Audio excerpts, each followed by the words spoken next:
بسم اللہ الرحمن الرحیم۔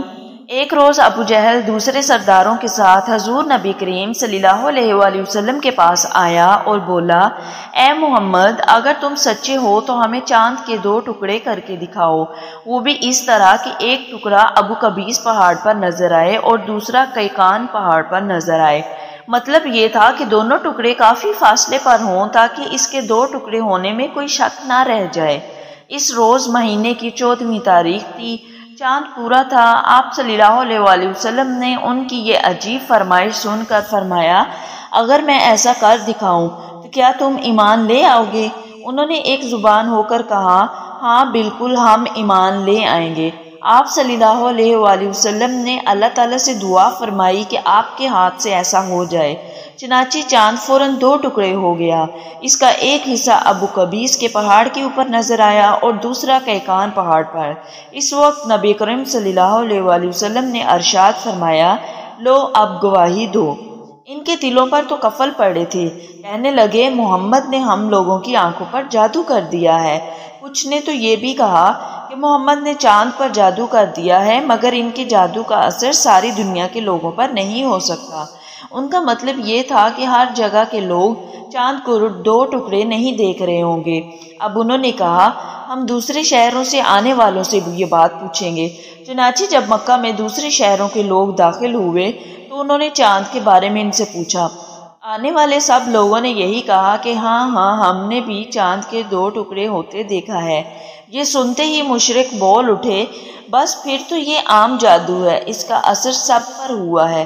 کچھ نے کہا، یہ ایک ایسا جادو ہے جس سے جادوگر بھی متاثر ہوئے ہیں، یعنی جادوگروں کو بھی چاند 2 ٹکڑے نظر آیا ہے۔ اس پر اللہ تعالیٰ نے سورۃ قمر کی آیات نازل فرمائی، جن کا ترجمہ یہ ہے، قیامت نزدیک آ پہنچی اور چاند شک ہو گیا، اور یہ لوگ کوئی معجزہ دیکھتے ہیں تو ٹال دیتے ہیں اور کہتے ہیں یہ جادو ابھی ختم ہو جائے گا۔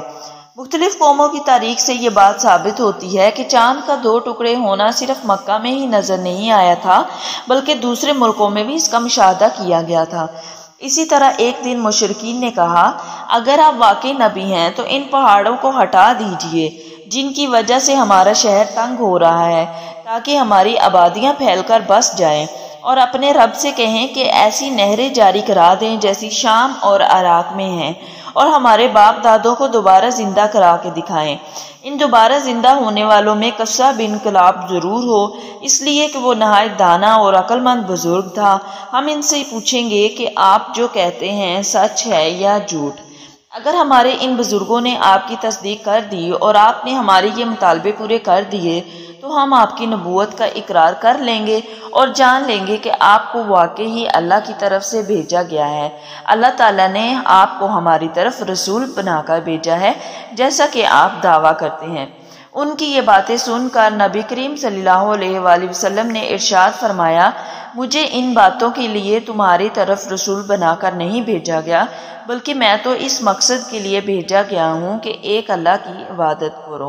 ایک مشرک کہنے لگا، آپ اسی طرح کھانا کھاتے ہیں جس طرح ہم کھاتے ہیں، اسی طرح بازاروں میں چلتے ہیں جس طرح ہم چلتے ہیں، ہماری طرح ہی زندگی کی ضروریات پوری کرتے ہیں، لہٰذا آپ کو کیا حق ہے کہ نبی کہہ کر خود کو نمایاں کریں، اور یہ کہ آپ کے ساتھ کوئی فرشتہ کیوں نہیں اترا جو آپ کی تصدیق کرتا۔